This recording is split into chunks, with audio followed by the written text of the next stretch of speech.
Hi friends, ഇന്ന് നമ്മളുടെ യാത്ര കാനഡയിലെ ഒരു ഫ്രഞ്ച് സ്പീക്കിംഗ് പ്രൊവിൻസായ ക്യുബാക് സിറ്റിയിലൂടെയാണ്. ഞങ്ങൾ ടൊറാൻഡോയിൽ നിന്ന് റോഡ് മാർഗം ക്യുബാക് സിറ്റിയിൽ എത്തിയത് രാത്രിയായിരുന്നു. ഇത് രാത്രിയിലുള്ള ദൃശ്യമാണ്. ഒരു കുന്ന് ഇറക്കത്തിൽ നിന്ന് കാണുന്ന കാഴ്ചകളാണ് ഇതൊക്കെ.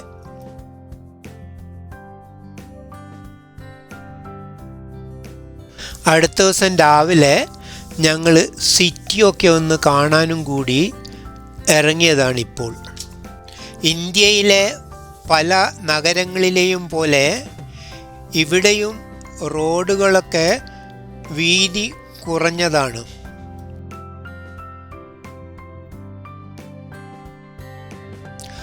നോക്കൂ, റോഡിൻ്റെ രണ്ട് സൈഡിലുമുള്ള കെട്ടിടങ്ങളൊക്കെ.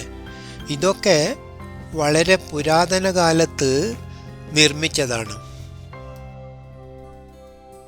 വലുതും ചെറുതുമായ ധാരാളം കുന്നുകളും കയറ്റങ്ങളും ഇറക്കങ്ങളും ഒക്കെ ഈ സിറ്റിയുടെ ഒരു പ്രത്യേകതയാണ്.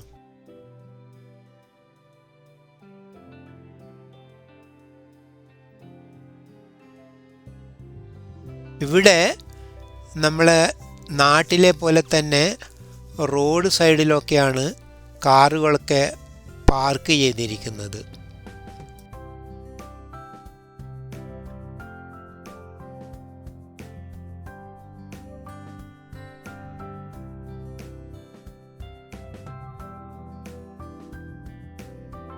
കണ്ടോ, എത്ര ഇടുങ്ങിയ റോഡാണ്. അതും ഒരു സൈഡിൽ മുഴുവൻ കാറുകളാണ്. ഇന്ത്യയിൽ നിന്ന് വിഭിന്നമായിട്ട് ഇവിടെ കാണുന്നത് റോഡ് സൈഡിലൊന്നും കടകളൊന്നും ഉണ്ടാവില്ല. ഒരു ശാന്തമായ സിറ്റിയാണ് കേട്ടോ.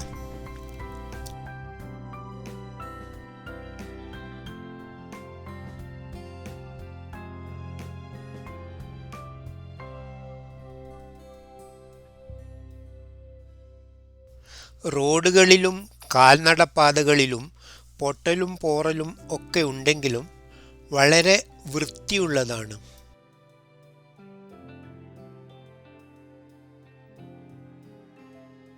രാവിലെയാണ് ഈ യാത്ര. ഞങ്ങൾ ബ്രേക്ക്ഫാസ്റ്റ് കഴിക്കാനുള്ള ഒരു റെസ്റ്റോറൻറ്റും കൂടി തപ്പിപ്പോന്നതാണ്.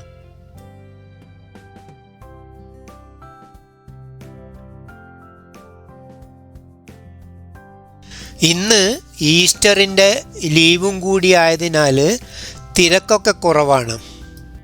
നഗരപ്രദേശങ്ങളിലുള്ള എല്ലാ കെട്ടിടങ്ങളും ഏകദേശം ഒരേപോലെയുള്ളതാണ്.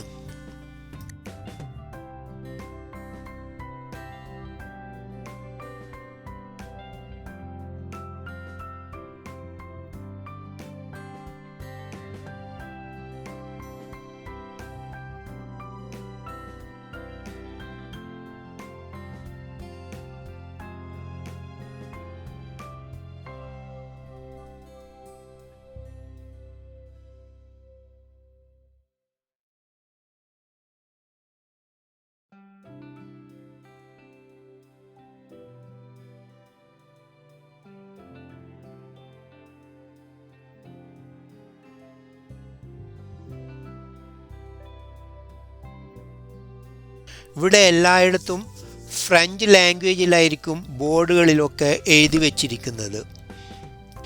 ഞാൻ മുമ്പേ പറഞ്ഞതുമാതിരി ക്യുബാക് എന്ന് പറയുന്നത് ഒരു ഫ്രഞ്ച് ഭാഷ സംസാരിക്കുന്ന ഒരു പ്രദേശമാണ്. കാരണം ഇത് മുമ്പേ ഒരു ഫ്രഞ്ച് കോളനി ആയിരുന്നു. 1763 വരെ ഇത് ഫ്രാൻസിൻ്റെ കീഴിലുള്ള ഒരു പ്രദേശമായിരുന്നു.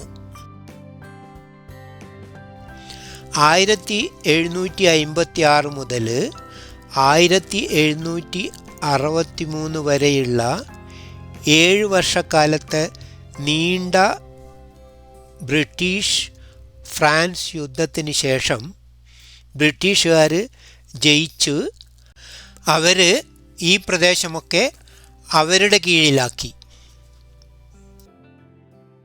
അങ്ങനെ 1867 വരെ ഇതൊരു ബ്രിട്ടീഷ് കോളനിയായിരുന്നു. അതിനുശേഷം ഇത് കാനഡയുടെ ഭാഗമായി.